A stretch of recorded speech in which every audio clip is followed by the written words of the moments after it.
Hello friends. तो आज हम लोग exercise 10.2 class 12 math vector chapter को बनाने के लिए जा रहे हैं। तो सबसे पहला सवाल है कि compute the magnitude of the following vector. तो एक वेक्टर ए दिया हुआ है, ए वेक्टर इक्वल टू दिया हुआ है i cap plus j cap plus के कैप। तो इसका मैग्नीट्यूड निकालने के लिए हमें क्या करना होता है, इसके कॉफिशिएंट इसके कॉफिशिएंट इसके कॉफिशिएंट, यानी कि वन है, यहाँ भी वन है, यहाँ भी वन है। तो मैग्नीट्यूड में सबसे पहले हम दो लाइन लंबा लाइन खींच देते हैं, इसको मॉड कहते हैं, यानी मैग्नीट्यूड। और रूट ओवर वन का स्क्वायर प्लस वन का स्क्वायर प्लस वन का स्क्वायर, ऐसा कर देते हैं। तो क्या बन जाता है, ये वन का स्क्वायर वन फिर plus one, one plus one क्या होता है, रूट 3। तो इस वेक्टर का मैग्नीट्यूड क्या निकला, रूट 3। पहला सवाल में 3 वेक्टर दिए हैं। बी वेक्टर, अगला सवाल है V vector equal to 2i cap -7j cap -3k cap -3k cap. अगर हम इसका मैग्नीट्यूड निकालने के लिए जाएं तो mod of B equal to हो जाएगा, आई का कोफिशिएंट कितना है, 2, तो 2 का स्क्वायर प्लस, हर बार प्लस डालना है। जे का कोफिशिएंट कितना है, तो -7, तो -7 का स्क्वायर प्लस के का कोफिशिएंट -3, तो -3 का स्क्वायर। बस इसको सिंप्लीफाई कर देंगे, 2 का स्क्वायर 4 प्लस -7 का स्क्वायर, 7 का स्क्वायर 49 और माइनस का स्क्वायर प्लस, तो 49 प्लस 3 का स्क्वायर 9 और माइनस का स्क्वायर प्लस, तो +9। अब सबको जब ऐड करेंगे तो हो जाएगा आपका 49 9 58 58 4 62, यानी 62 इसका आंसर हो जाएगा। अगला वेक्टर है C vector equal to 1/√3 i cap plus 1/√3 j cap -1/√3 k cap. देखिए इस तरह के सवाल में आप देखिए सब में कॉमन है, तो कॉमन कोफिशिएंट को हम कॉमन ले सकते हैं, कॉमन कोफिशिएंट को हम कॉमन ले सकते हैं। तो यहाँ से क्या लिखाएगा, 1/√3 i cap plus j cap minus के कैप। इसको लिखने के बाद हम लोग लिख सकते हैं, तो इसका मैग्नीट्यूड निकाल, इसको बाहर कर देंगे, तो 1/√3,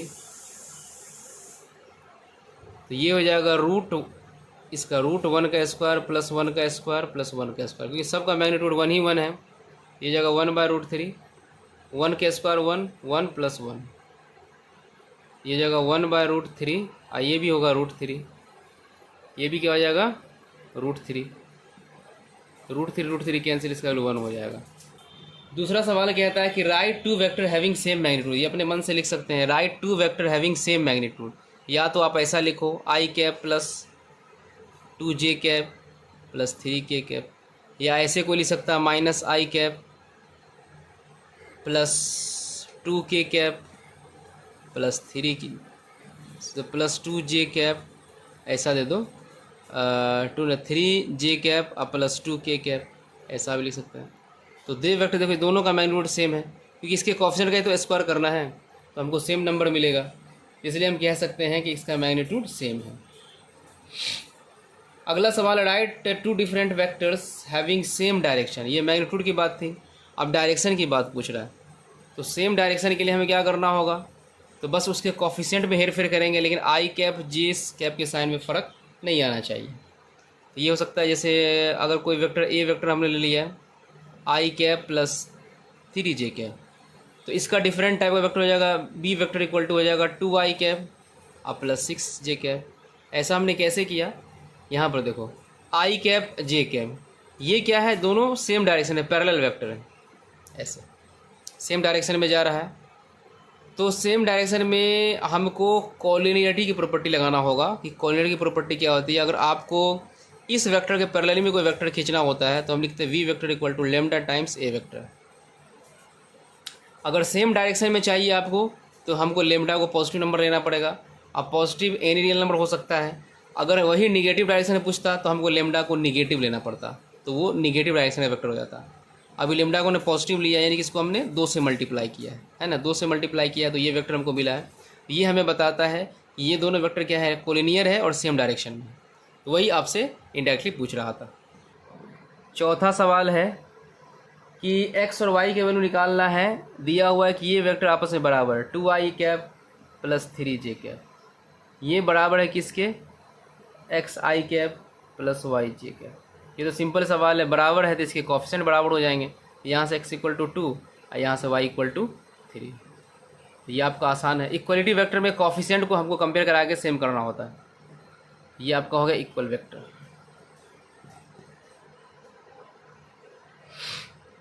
पांचवा सवाल है कि find the scalar vector component of the vector इतना। तो सबसे पहले 2 पॉइंट दिया हुआ है 2,1, यहाँ पर दिया हुआ है -5,7। ये हमको पॉइंट दिया हुआ था। सबसे पहले हम इससे वेक्टर निकाल लेते हैं। तो इसका इनिशियल पॉइंट ये है, फाइनल पॉइंट ये, तो वेक्टर इस तरफ जाएगा तो वेक्टर पी क्यू जो बनेगा तो this point minus this point, ये आपको कंसेप्ट बताया गया था। तो P Q vector equal to हो जाएगा -5 - 2 I cap plus 7 - 1 J cap, ये हो जाएगा -7 आई कैप और +6 जे कैप। तो यही आपका पी क्यू वेक्टर है। और इसका स्केलर कंपोनेंट की बात किया जाए तो स्केलर कंपोनेंट ये नंबर होता है, इसका नंबर क्या है -7 और 6। इसका वेक्टर कंपोनेंट क्या है तो -7 आई कैप और 6 जे कैप। तो ये हो गया स्केलर कंपोनेंट, ये हो गया वेक्टर कंपोनेंट, है ना। आई जे के साथ में कॉमा के साथ लिखने को कहते हैं वेक्टर कंपोनेंट, और इसके कोफिशिएंट में जो नंबर इन्वॉल्व होता है उसको बोलते हैं स्केलर कंपोनेंट। एक 9 नंबर सवाल है जो इम्पोर्टेंट है बोर्ड के पॉइंट ऑफ व्यू से। For a vector a equal to, दिया हुआ है a vector equal to 2i cap minus j cap plus 2k cap. B vector equal to दिया हुआ है -2i cap plus 4j cap और plus 5k cap. तो हमको निकालना है unit direction in the direction of a plus b के डायरेक्शन में यूनिट वेक्टर निकालता है। सबसे पहले दोनों को ऐड करना पड़ेगा, तो a vector plus b vector. इसको ऐड करने का तरीका क्या होता है, तो इसके करस्पॉन्डिंग कंपोनेंट जो है, जैसे यहाँ पर आई कैप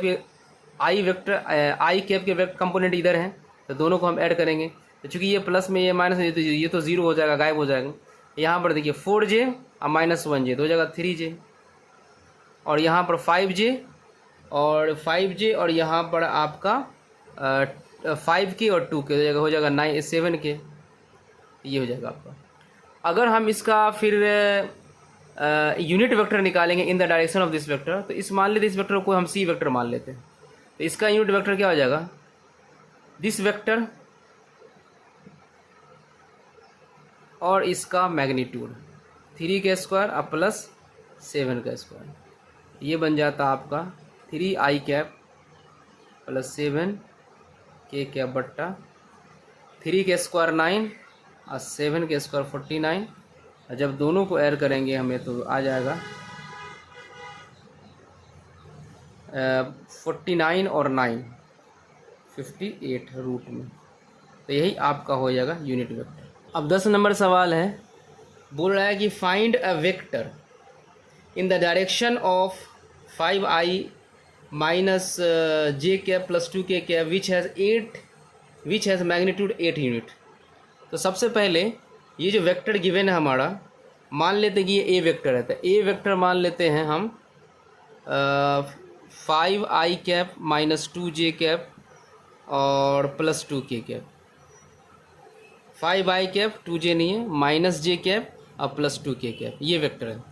तो सबसे पहले इसका यूनिट वेक्टर हम निकालते हैं। वो जो यूनिट वेक्टर वैल्यू होगा उसका जो मैग्नीट्यूड 1 यूनिट होगा, तो उसको हम 8 से मल्टीप्लाई करके 8 यूनिट निकाल सकते हैं।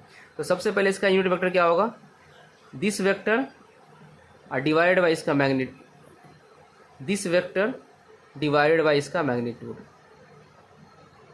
तो ये वेक्टर कितना है आपका 5i cap minus j cap plus 2k cap divided इसका मैग्नीट्यूड क्या हो जाए आपका 5k² प्लस इसका कोफिशिएंट -1 है तो -1k² और प्लस इसका कोफिशिएंट 2 है तो 2k²।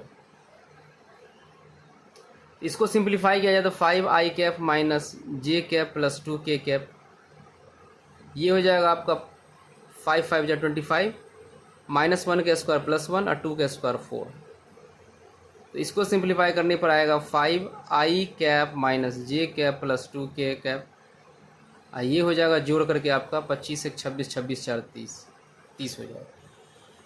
तो ये जो हमको निकला है, ये निकला है इस वेक्टर गिवन वेक्टर के डायरेक्शन का यूनिट वेक्टर। इसका मैग्नीट्यूड 1 यूनिट है हमको, लेकिन 8 यूनिट मैग्नीट्यूड का वैल्यू चाहिए, तो इसको हम 8 से मल्टीप्लाई कर देंगे। 8 से इसको मल्टीप्लाई कर देंगे तो देखो क्या आता है। तो 8a यानी कि यूनिट वेक्टर का इसको 8 से मल्टीप्लाई करेंगे तो इसको भी 8 से करेंगे। 8 into 5i cap minus j cap plus 2k cap बट्टा √30। आप चाहो तो इसको मल्टीप्लाई कर सकते हो जाएगा 40i cap minus 8j cap plus 16k cap √30। ये 8 यूनिट मैग्नीट्यूड का वेक्टर है।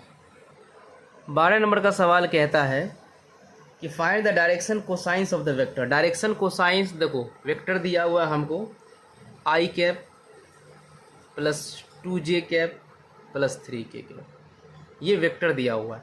इसका हम डायरेक्शन कोसाइन निकालना, लेकिन डायरेक्शन कोसाइन डायरेक्ट नहीं निकाल सकते, इससे पहले हमको डायरेक्शन रेशियो चाहिए।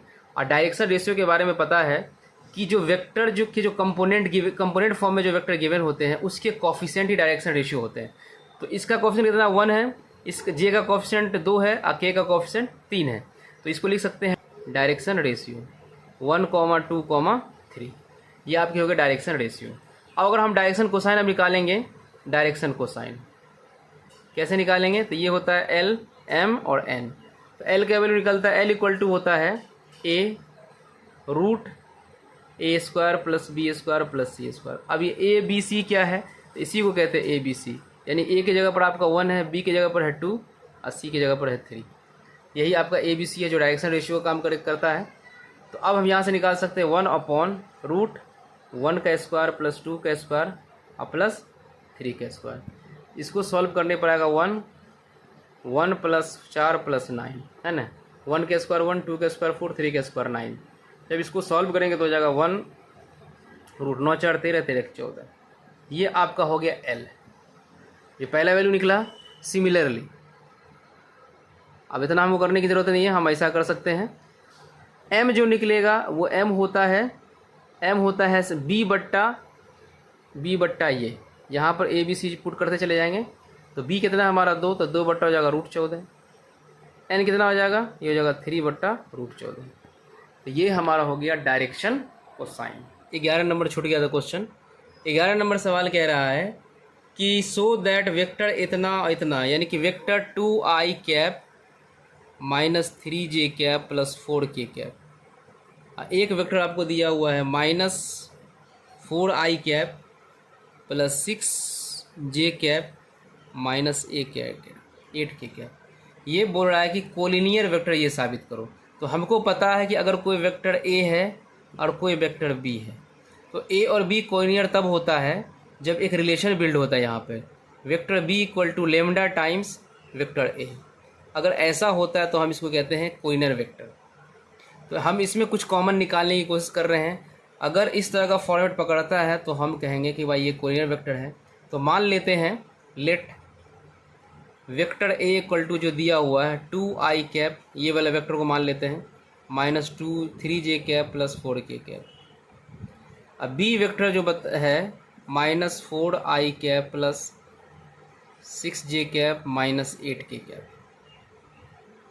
इसमें से हम क्या करेंगे -2 कॉमन निकाल लेंगे। -2 कॉमन निकालने के बाद क्या होगा, ये हो जाएगा 2i cap minus 3j cap plus 4k cap. ये ऐसा हो जाएगा। तो क्या आपको नहीं लग रहा है ये बिल्कुल A वेक्टर की तरह दिख रहा है। ये हो जाएगा B vector equal to -2 into A vector. तो क्या इस फॉर्मेट में दिख रहा है ना, B वेक्टर को लेमडा टाइम से, तो लेमडा की जगह पर -2 यूज हुआ है।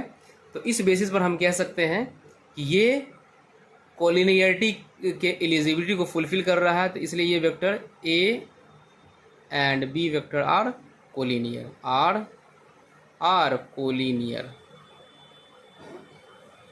तो ये प्रॉपर्टी को फुलफिल करना चाहिए। अगर ये प्रॉपर्टी आपका फुलफिल होता है इसको हम कहते हैं कोलिनियर वेक्टर। 13 नंबर सवाल है कि find the direction cosines of the vector joining A point दिया हुआ है इतना 1, 2, -3, बी पॉइंट दिया हुआ है -1, -2 और 1। ये बोला कि ये point directed from a to b, a से बी की तरफ जा रहा है इस तरह से। तो सबसे पहले इसका हम वेक्टर फॉर्मेशन करेंगे। तो ए बी वेक्टर कैसे बनेगा? ए बी वेक्टर, तो ए बी वेक्टर बनेगा, इस पॉइंट में से इस पॉइंट को सेपरेट कराना है, तो -1 और -1 आई कैप प्लस -2 और -2, -2 और -2 जे कैप प्लस 1 माइनस, इधर का 1 इधर का माइनस, तो माइनस ये पहले से माइनस है, हर जगह के कैप। तो ये कुल मिला के बन जाएगा -2 आई कैप और -5 जे कैप और ये हो जाएगा +4 के कैप। ये आपका वेक्टर बन गया। वेक्टर बनने के बाद सीधा डायरेक्शन रेशियो निकलेगा। इसका डायरेक्शन रेशियो हो जाएगा आई जे और के का कॉफिशेंट, ये हो जाएगा -2, -5 और 4, यानी कि ए के जगह पर है -2, बी की जगह पर है -5 और सी की जगह पर है 4। तो ये आपका निकल गया डायरेक्शन रेशियो। तो डायरेक्शन कोसाइन कैसे निकलता है?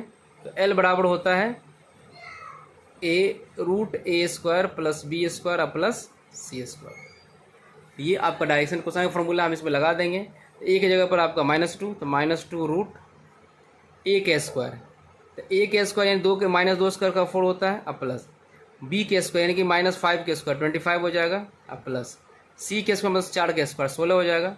तो इसका कर देंगे तो ये हो जाएगा -2, तो ये हो जाएगा 25, 4, 29 और 29, 16, 45, यानी कि -2√45। ये एल का वैल्यू निकला। सिमिलरली एम का वैल्यू निकलेगा, एम का वैल्यू निकलेगा, ये हो जाता है b बट्टा यानी a बट्टा इतना, m कितना होता है यहाँ से देख लो, b/√a² + b² + c²।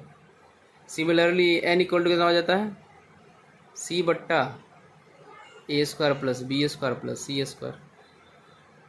तो हम यहाँ से निकाल सकते हैं m के वैल्यू। तो m के वैल्यू देखिए, इसमें ये जो स्क्वायर हम के यहाँ पर लाए हैं, ये 45 लाए हैं, तो खाली हम इतना कर देंगे m की जगह पर b बट्टा, तो b कितना -5, अब बस इतना डालना है। तो इतना का वैल्यू कितना आया हमको 45 आया रूट में, √45। n इक्वल कितना आ जाएगा 4/√45। ये और ये आपका हो गया डायरेक्शन कोसाइन। अब हम लोग प्रोडक्ट ऑफ टू वेक्टर की बात करते हैं। प्रोडक्ट ऑफ टू वेक्टर्स, अगर कोई वेक्टर हमारा ए वेक्टर है, दूसरा बी वेक्टर है, तो इसको हम प्रोडक्ट कैसे करते हैं? तो इसके दो तरह से प्रोडक्ट किए जाते हैं। एक का नाम है डॉट प्रोडक्ट, जिसको हम लोग स्केलर प्रोडक्ट भी कहते हैं, स्केलर प्रोडक्ट। और दूसरा का नाम है क्रॉस प्रोडक्ट, इसको दूसरी लैंग्वेज, दूसरी भाषा में वेक्टर प्रोडक्ट भी कहते हैं।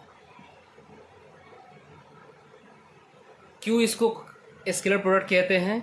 क्योंकि इस प्रोडक्ट से जो नंबर आता है वो एक स्केलर नंबर है, और इससे जो हमें प्रोडक्ट आता है वो एक वेक्टर क्वांटिटी आता है, इसलिए इसको वेक्टर प्रोडक्ट भी कहते हैं। अब दोनों के फार्मूला क्या होते हैं? तो इसका फार्मूला होता है, जैसे एक वेक्टर आपने ऐसे लिया, यहाँ पर डॉट डालेंगे, यहाँ पर फिर बी वेक्टर लिखेंगे, तो a.b का जो फार्मूला होता है magnitude of a into magnitude of b into cos, और इस दोनों के बीच के एंगल का थीटा, तो वो थीटा को डाल देंगे। माना कि कोई वेक्टर इस तरह से इंक्लाइंड है, ये a वेक्टर है और ये b वेक्टर है, और इसके बीच का एंगल थीटा है, तो इस थीटा को यहाँ पर डाला जाता है। ये थीटा कुछ भी हो सकता है, 0 से लेकर के 180 तक हो सकता है। तो इस तरह से हम इस थीटा का वैल्यू को पुट करते हैं। और वेक्टर में थीटा निकाला जाता है, या तो आप वेक्टर के दोनों टेल को ऐड कीजिए या फिर दोनों हेड को ऐड कीजिए। या तो आप ऐसे कर सकते हैं, दोनों हेड ऐड होगा तो फिर थीटा का फॉर्मेशन होगा, या फिर दोनों टेल ऐड होगा तो फिर थीटा का फॉर्मेशन होगा। हेड टेल से कभी थीटा का फॉर्मेशन नहीं होता, इस तरह से थीटा का फॉर्मेशन नहीं होता, फिर ये गलत हो जाएगा। तो थीटा का फॉर्मेशन करने के लिए हमें हेड हेड और टेल टेल को जोड़ना होता, तब थीटा निकलता। ये तो हो गया आपका फार्मूला स्केलर प्रोडक्ट का, यानी कि डॉट प्रोडक्ट का। तो हम इस पर बात करेंगे नेक्स्ट क्लास में, हम इस पर बात करेंगे। अगर थीटा इक्वल टू ज़ीरो हो गया, थीटा इक्वल टू ज़ीरो, तो ये हो जाएगा A dot B equal to हो जाएगा मॉड ऑफ ए और मॉड ऑफ बी। इसको ऐसे भी लिख सकता ए बी। ए बी बताएगा कि भाई इसका मैग्नीट्यूड और इसका मैग्नीट्यूड, बिना एरो का निशान दिए हुए, ऐसा भी लिख सकते हैं इसको। अगर थीटा इक्वल टू 90 डिग्री हो गया, तब तो हो जाएगा A dot B equal to क्या आ जाएगा, ए बी कॉस 90 डिग्री। और कॉस 90 तो ज़ीरो होता है, और किसी भी क्वांटिटी को जीरो से मरे तो ज़ीरो हो जाएगा। तो यानी कि जब ए डॉट बी आपको सॉल्व करते करते ज़ीरो हो जाता है, इसका मतलब क्या हुआ कि ए वेक्टर जो होता है वो परपेंडिकुलर होता है बी वेक्टर पे, यानी कि 90 डिग्री पर वो डायरेक्टेड होता है, तभी उसका डॉट प्रोडक्ट ज़ीरो होता है। लेकिन अगर थीटा इक्वल टू 180 डिग्री हो जाए, तो इसका मतलब है कि दोनों वेक्टर अपोजिट डायरेक्टेड हैं। क्यों? क्योंकि mod of A dot B हो जाता है ए बी कॉस 180 डिग्री, या कॉस 180 डिग्री होता था -1, तो ए बी इंटू -1 तो हो जाएगा minus A B, A dot B बराबर। तो माइनस हमें बताता है कि ए और बी दोनों अपोजिट डायरेक्शन में डायरेक्ट है। अगर एक वेक्टर ऐसा है तो दूसरा वेक्टर इस डायरेक्शन में ऐसे अपोजिट होगा, एक वेक्टर ऐसा है तो ये वेक्टर ऐसे अपोजिट होगा, दोनों के बीच का एंगल 180 डिग्री होगा। तो अपोजिट डायरेक्टेड वेक्टर का जो डॉट प्रोडक्ट होता है वो माइनस में आता है, वो माइनस में नंबर आता है, तो जो हमें बताता है कि वो वेक्टर अपोजिट डायरेक्टेड है। अगर आई कैप डॉट आई कैप है तो इसका वैल्यू होता है आपका 1। J cap dot J cap है तो इसका भी वैल्यू 1 होगा। के कैप डॉट के कैप है तो इसका भी वैल्यू 1 होगा। ऐसा क्यों होता है कि अगर कोई वेक्टर आई कैप यानी पॉजिटिव एक्स के डायरेक्शन में है, यूनिट वेक्टर है, और दूसरा भी वेक्टर इसी डायरेक्शन में है, तो दोनों के बीच का एंगल क्या होता है, 0 होता है। तो ये कैसे 1 होता है, तो लिखोगे आई डॉट आई, इसका लिखेंगे आई कैप का मैग्नीट्यूड, फिर आई कैप का मैग्नीट्यूड, और दोनों सेम ही डायरेक्शन में है तो इसका लिखेंगे कॉस 0 डिग्री। अब मैग्नीट्यूड ऑफ आई कैप होता है 1, इसका भी होगा 1, और कॉस 0 भी 1 ही होता है, तो 1 गुने 1 इक्वल टू 1, इसलिए आई डॉट आई का जो वैल्यू होता है वो 1 होता है। सिमिलरली जे डॉट जे का वैल्यू 1 होता है, के डॉट के का वैल्यू 1 होता है। अब कभी कभी क्वेश्चन में क्या होता है कि आपको डॉट प्रोडक्ट दिया रहेगा, उसका मैग्नीट्यूड दिया रहेगा, तो पूछेगा भाई दोनों वेक्टर के बीच का एंगल कितना है। तो हमको पता है, अभी हम पढ़े हैं बेसिक से, ए डॉट बी बराबर होता है mod of A mod of B cos theta. तो यहाँ से हम कॉस थीटा फाइंड आउट कर सकते हैं। तो कॉस थीटा इक्वल टू हो जाएगा mod of A dot B बट्टा मॉड ऑफ ए और मॉड ऑफ बी। तो ये हम कॉस थीटा का वैल्यू के लिए हम ये फार्मूला को लगाएंगे। अगर कोई वेक्टर कंपोनेंट के फॉर्म में दिया रहे, जैसे A1 आई कैप प्लस A2 जे कैप प्लस A3 के कैप, एक दूसरा वेक्टर दिया रहे, ये भी कंपोनेंट के फॉर्म में है, B1 आई कैप B2 जे कैप प्लस B3 के कैप। तो इस कंपोनेंट वाले वेक्टर का जब हम डॉट प्रोडक्ट करते हैं ए डॉट बी, तो होता क्या है कि इसके कोफिशिएंट से मल्टीप्लाई होता है। तो A1 B1 हो जाएगा, फिर इसका A2 B2 प्लस डाल के A2 B2 और फिर इसका A3 B3, ये इसका आंसर हो जाता है गुना करने पर। जैसे एग्जाम्पल के तौर पर मैं कोई वेक्टर दे दिया आपको कि ए वेक्टर है, मान लेते हैं 2 I cap minus 3 J cap. अब बी वेक्टर दे दिया आपको आई कैप माइनस 2 जे कैप प्लस के कैप। अगर हमें ए डॉट बी निकालना होगा, यहाँ पर देखिए जे है, यहाँ पर के है, यहाँ पर जे है के नहीं है, यहाँ पर के है, तो यहाँ पर इसे 0 टाइम्स के वेक्टर लिख सकते हैं हम यहाँ पे। अब जब हम इसके कोएफिशिएंट को मल्टीप्लाई करते हैं तो आई का कोएफिशिएंट यहाँ 2 है, आई का कोएफिशिएंट यहाँ पर 1 है, तो लिखेंगे 2 × 1 और फिर प्लस, यहाँ पर देखिए जे का कोएफिशिएंट -3 है और यहाँ पर -2 है, तो -3 गुने -2 कितना होता है, +6, तो प्लस प्लस प्लस ही होगा तो +6, और फिर यहाँ पर प्लस, वह यहाँ पर 1 है, यहाँ पर 0, तो 0 हो जाएगा, तो 0 लिखना ज़रूरी नहीं है। ये हो जाएगा आपका 2 और +6, 2 + 6 = इसका आंसर 8 हो जाएगा। तो A.B का आंसर 8 हो जाता है यहाँ से। अब आते हैं 10.3 एक्सरसाइज पे, जो वेक्टर का एक्सरसाइज है। तो सबसे पहला सवाल कहता है कि find the angle between two vectors A and B with magnitude √3, 2 respectively having A.B = 6। तो आपको A.B का वैल्यू दिया हुआ है √6 और मैग्नीट्यूड दिया हुआ है, A का मैग्नीट्यूड दिया हुआ है आपका √3 और B का मैग्नीट्यूड दिया हुआ है आपका 2। तो देखिए A.B दिया हुआ है, आपसे थीटा एंगल का डिमांड कर रहा है। तो थीटा कहाँ पर इन्वॉल्व है, अभी हम पढ़े हैं, अभी हम क्या पढ़े हैं, A.B scalar product, vector product, ये डॉट प्रोडक्ट से हमने क्या पढ़ा अभी, A.B = mod of A mod of B और cos थीटा। देखिए A.B दिया हुआ है √6, तो √6 डाल दो = ये दिया हुआ √3 और mod B दिया हुआ 2 और cos थीटा। तो cos थीटा = यहाँ से क्या आ जाएगा, √6 बट्टा √3 × 2। अगर इसको थोड़ा सा हम सिंप्लीफाई करें तो ये हो जाएगा आपका √6।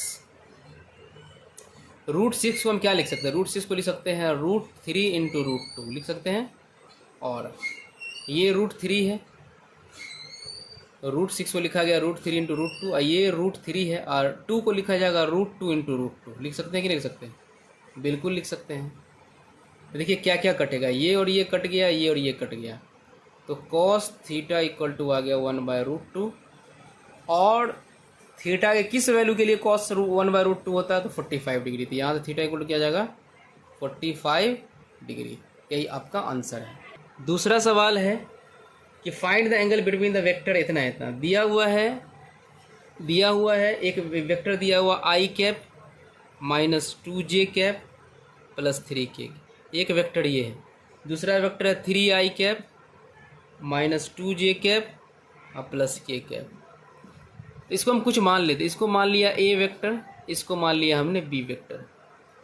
ये दो वेक्टर दिया हुआ है, हमको दोनों के बीच का एंगल निकालना। तो हम जानते हैं कि A.B एंगल आपको डॉट प्रोडक्ट से ही निकलेगा। A.B = क्या आ जाएगा, mod of A mod of B cos theta. ठीक है, तो A.B, तो दोनों का हम डॉट करेंगे, तो I cap -2j cap +3k cap into 3I cap -2j cap +k cap. यहाँ पर क्या करेंगे हम लोग, A वेक्टर का मैग्नीट्यूड निकालेंगे। तो मैग्नीट्यूड कैसे निकलता है, तो आपको पता है मैग्नीट्यूड निकालने का तरीका, A पढ़ाएंगे तो इसके कोफिशिएंट के स्क्वायर को हम ऐड कर देंगे। तो 1 का स्क्वायर -2 का स्क्वायर और +3 का स्क्वायर, इसको ऐड कर दिया। फिर बीच में मल्टीप्लाई है, मल्टीप्लाई डालेंगे। फिर हम B का जो वेक्टर है, B वेक्टर है, उसके कोफिशिएंट के स्क्वायर को ऐड करेंगे। तो 3 का स्क्वायर प्लस -2 का स्क्वायर और +1 का स्क्वायर, ये हो जाएगा आपका। और इनटू में cos थीटा, यहाँ पर cos थीटा हम लोग डाल देंगे, ये cos थीटा होगी।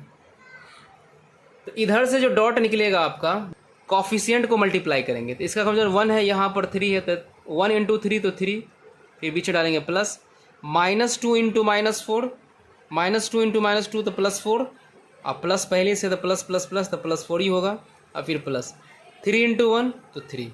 इसका डॉट प्रोडक्ट निकल चुका है, इक्वल, इसको सिंप्लीफाई करेंगे, 1 का स्क्वायर 1 प्लस 2 का स्क्वायर -2 का स्क्वायर 4 और 3 का स्क्वायर 9, फिर 3 का स्क्वायर 9, 2 का स्क्वायर 4 और 1 का स्क्वायर 1, ये हो जाएगा cos थीटा।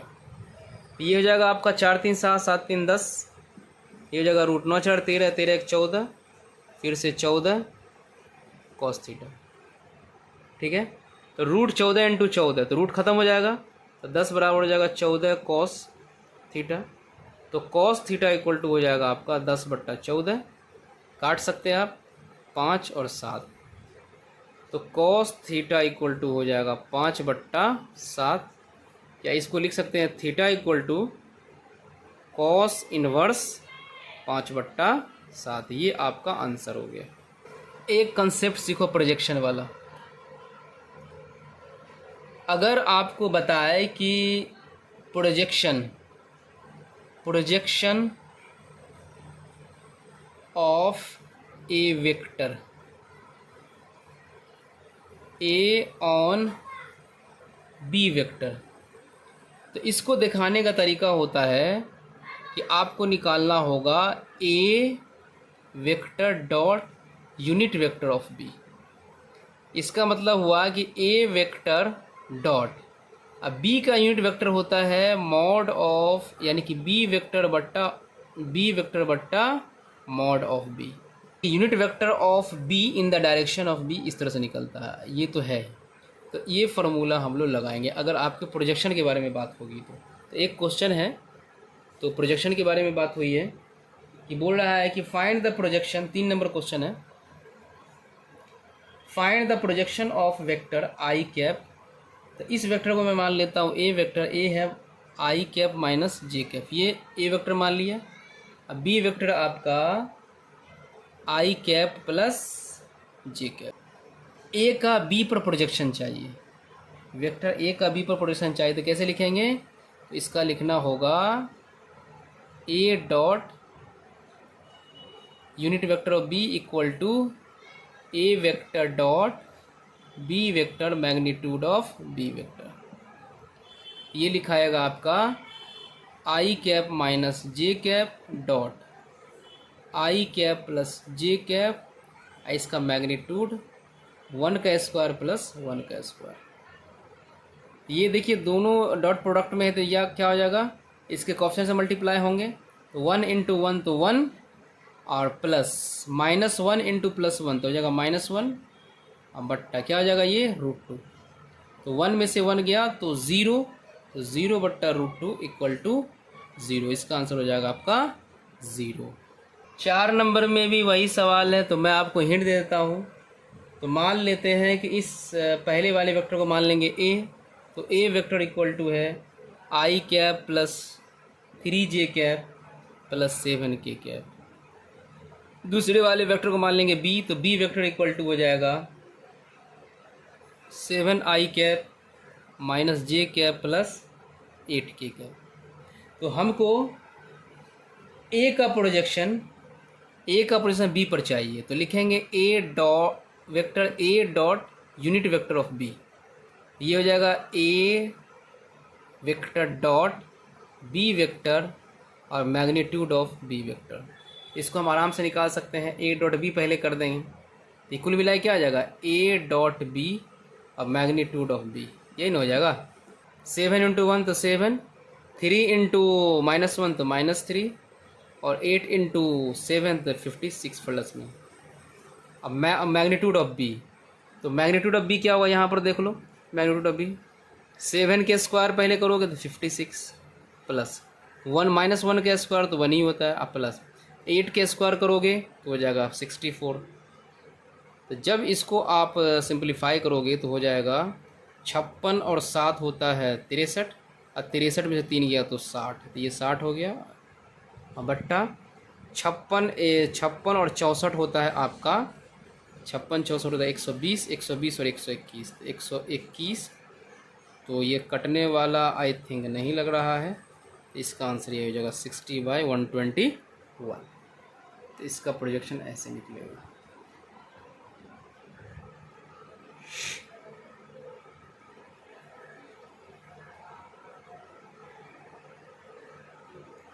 तो 5th ऑनवर्ड सवाल हम अगले क्लास में बनाएंगे, तो हमारे साथ चैनल के साथ बने रहें। और इस तरह का जो नॉलेजेबल वीडियो है, आपका एक्सरसाइज का सॉल्यूशन आपको मिल रहा है, तो आप इसका फ़ायदा ज़्यादा से ज़्यादा बोर्ड एग्ज़ाम के लिए उठा सकते हैं। हमारे चैनल को देखने के लिए आपका बहुत बहुत शुक्रिया। Thanks for watching.